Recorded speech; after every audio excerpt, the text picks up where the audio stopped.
सीजेपीच्या core कमिटीची आज महत्त्वाची बैठक होणार आहे।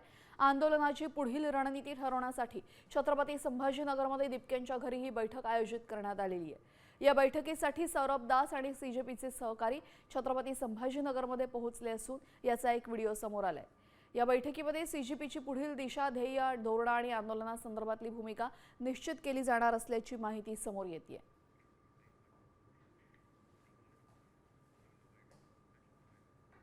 2 दिन का बैठक है हमारा 5 और 6 तारीख को। सीजेपी का सारा लीडरशिप, सारे स्पोक्स पर्सन, हम सब लोग आए हुए हैं औरंगाबाद के लिए।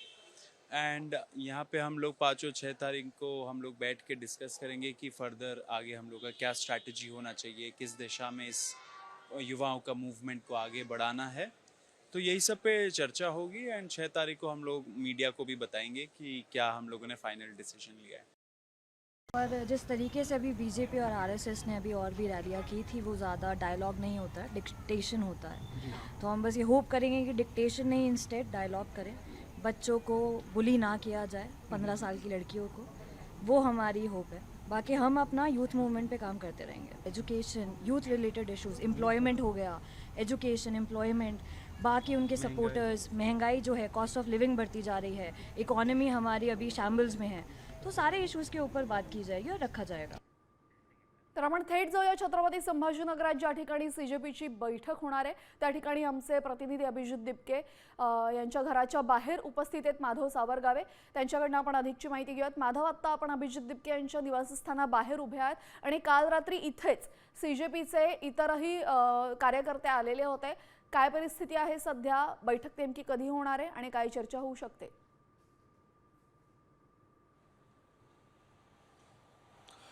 25 जुलै रोजी जंतर मंतरचं आंदोलन संपल्यानंतर नेमकी सीजेपीची दिशा काय राहील, सीजेपीचं पुढच्या आंदोलनाचं पाऊल कसं असेल या संदर्भात चर्चा सुरू होती। आठवडा उलटलेला आहे आणि त्यानंतर आता सीजेपीने अभिजित दिपके यांचं छत्रपती संभाजीनगर परिसरातील वाळूज एमआयडीसीतल्या या घरी बैठक बोलावलेली आहे। आणि या बैठकीला तू आत्ता जसं सांगितले तसं दिल्लीतले जे प्रमुख प्रवक्ते आहेत आशुतोष राका, त्याचबरोबर सौरभ दास आणि त्याच्यासोबतची जी कोर कमिटीची टीम होती जी आंदोलनामध्ये सक्रिय दिल्लीमध्ये होती ते इथे दाखल झाले आहेत। 7 जण दाखल झाल्याची माहिती मिळालेली आहे। आज सकाळी 12 वाजता 11 ते 12च्या सुमारास ती बैठक सुरू होईल असं सांगण्यात आलेलं आहे। त्याचपूर्वी माध्यमांशी ते बोलतील। या बैठकीचं आयोजन का करण्यात आलेलं आहे हे सांगण्यात येणार असल्याचं सांगितलं आहे। आणि आज उद्या बैठक होईल, उद्या संध्याकाळी त्यांची रीतसर प्रेस कॉन्फरन्स होणार आहे असं सांगितलेलं आहे।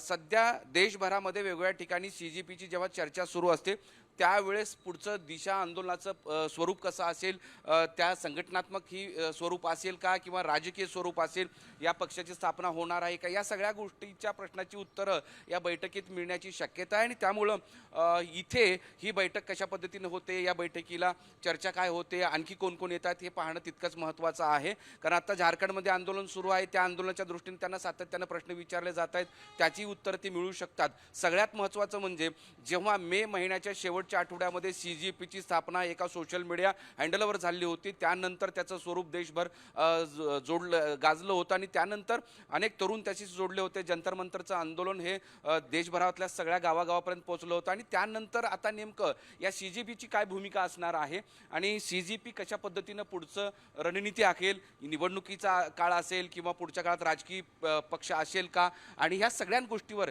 इथं चर्चा होईल असं दिसतं आहे। बघूयात की आता त्यांचा अजेंडा काय असू शकतो। पण एक गोष्ट आहे की सीजेपीची जेव्हा बैठक होत असते, मी इथं गेल्या 4-5 दिवसापासून येतो आहे, कालपासून त्यांना विचारत आहे की नेमकं काय, तर ते असं म्हणतायत की आमचं स्वरूप असं आहे की या संघटनात्मक बांधणीसाठी किंवा पुढच्या रणनीतीसाठी नेमकं काय करायचं यासाठी बैठक। माधव, आपलं असंच लक्ष असू द्या। तुर्तास धन्यवाद आपण दिलेल्या सविस्तर माहितीसाठी।